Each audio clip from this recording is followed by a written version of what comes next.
పట్టణంలో వాళ్ళు లైన్లో నిలబడి గంటల కొద్దీ లైన్లో నిలబడి ప్రభుత్వం వైపు చేతులు చాచి అడుగుతున్నారు కూడా యూరియాని సప్లై చేయడంలో ఘోరంగా వైఫల్యం చెందినటువంటి పరిస్థితులు.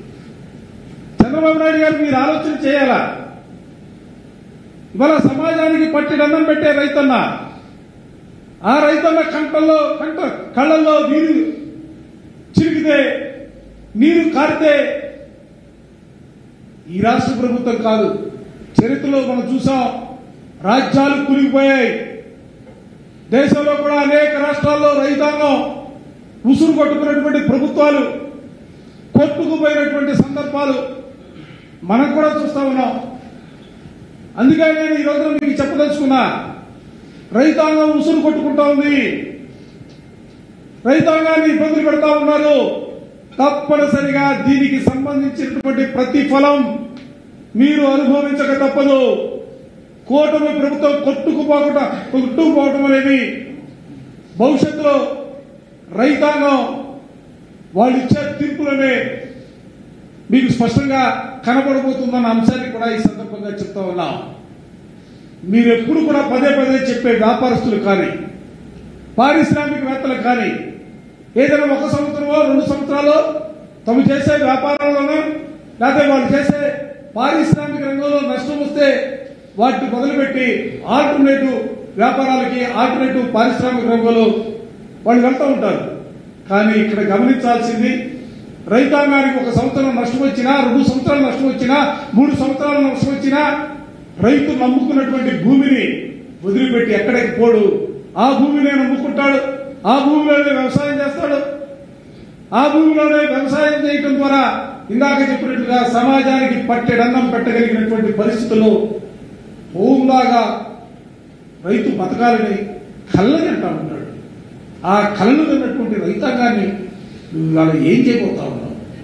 నిజంగా నాకు ఆశ్చర్యం కలిగింది. ఉదయం నుంచి చూస్తా ఉన్నాం, వైఎస్ఆర్ కాంగ్రెస్ పార్టీ మాట్లాడిన తర్వాత మాత్రమే యూరియా గురించి సమీక్షలు పెట్టారు. నడ్డాతో మాట్లాడుతా ఉన్నాడు, 50,000 బస్తాలు తీసుకొస్తా అన్నాడు. అసలు ఎప్పుడు వస్తాయి మీ సమీక్షలు? ఎవరి ప్రయోజనాలను కాపాడటం కోసం? ఇవాళ వాస్తవానికి ఖరీఫ్ సీజన్లో 60% మంది రైతులు మాత్రమే పంటలు వేశారు. కనీసం వేసినటువంటి 60% మంది రైతాంగానికి సంబంధించి యూరియాని సరఫరా చేయడంలో ఈ ప్రభుత్వం ఘోరంగా వైఫల్యం చెందింది. పేరుకు మాత్రం లక్షల్లో చెప్తా ఉన్నారు యూరియా దిగుమతి అయింది రాష్ట్రానికని. కానీ ఎక్కడికి వెళ్ళింది? నిశ్చితంగా పరిశీలన చేస్తే ఇవాళ బ్లాక్ మార్కెట్ లో ఒక్కొక్క బస్తాకి 400 రూపాయలు, 500 రూపాయలు బ్లాక్ మార్కెట్ లో అమ్ముతా ఉన్నారు. ఎవరు అమ్ముతున్నారంటే ఈ ప్రభుత్వానికి సంబంధించినటువంటి కొంతమంది అధికారులతోనూ తెలుగుదేశం నాయకులు కుమ్ముక్కై బ్లాక్ మార్కెట్ లో ఇవాళ ఎరువుని అమ్ముకుంటున్నటువంటి దౌర్భాగ్యమైనటువంటి పరిస్థితుల్లో ప్రభుత్వం పునరావృతం ఉంది.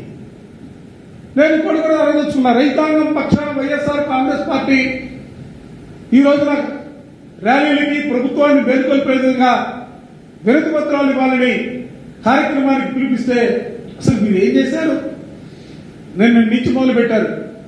రాష్ట్ర స్థాయి నాయకులు కాదు, జిల్లా స్థాయి నాయకులు కాదు, మండల స్థాయి నాయకులు కాదు, గ్రామ స్థాయిలో ఉన్నటువంటి గ్రామ స్థాయి నాయకులకు సైతం కూడా, సర్పంచులకి, ఎంపీటీసీ సభ్యులకి, లేకపోతే ఎవరైతే రైతాంగంగా యాక్టివ్ గా ఉంటా ఉన్నారో వారందరికీ కూడా నోటీసులు ఇచ్చి ర్యాలీకి రావద్దని చెప్తారా?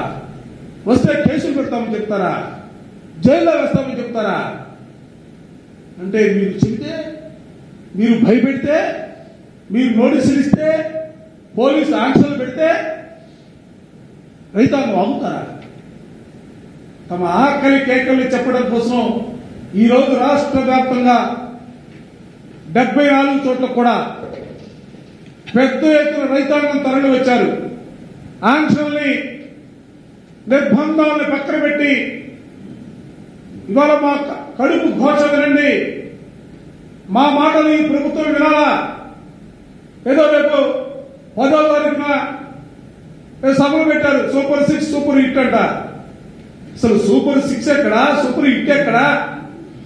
బోలోమని రైతాంగం యావత్తు రోడ్లపైకి వచ్చి తమ బాధని గోడుని వ్యక్తం చేస్తున్నటువంటి పరిస్థితుల్లో మీకు ఆ సభలు పెట్టడానికి మనసెలా వచ్చింది చంద్రబాబు నాయుడు అడుగుతా ఉన్నా.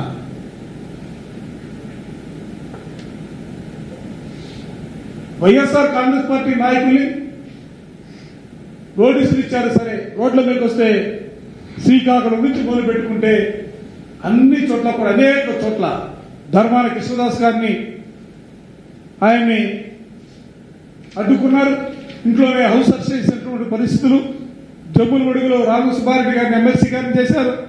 నందిగామలో జిల్లా అధ్యక్షుడు అవినాష్ గారిని, స్థానికంగా ఉన్నటువంటి నేత జగన్మోహన్ రావు గారిని, ఎమ్మెల్సీ అరుణ్ గారిని, మైలవరంలో జోగి రమేష్ గారిని, రాజమండ్రిలో జిల్లా అధ్యక్షుడు వేణు గారిని, జక్కంపూడి రాజా గారిని, మాచర్లో పిన్నెల్లి రామకృష్ణారెడ్డి గారిని, ఇలా చెప్పుకుంటూ పోతే రాష్ట్రంలో అనేకమైనటువంటి ప్రాంతాలు ఇదంతా కూడా అరెస్టే.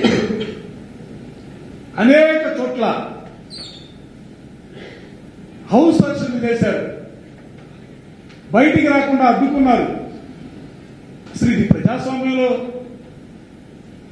ఒక రాజకీయ పార్టీగా, ప్రతిపక్ష పార్టీగా రైతుల పక్షాన వైఎస్ఆర్ కాంగ్రెస్ పార్టీ ప్రీతమ నాయకులు జగన్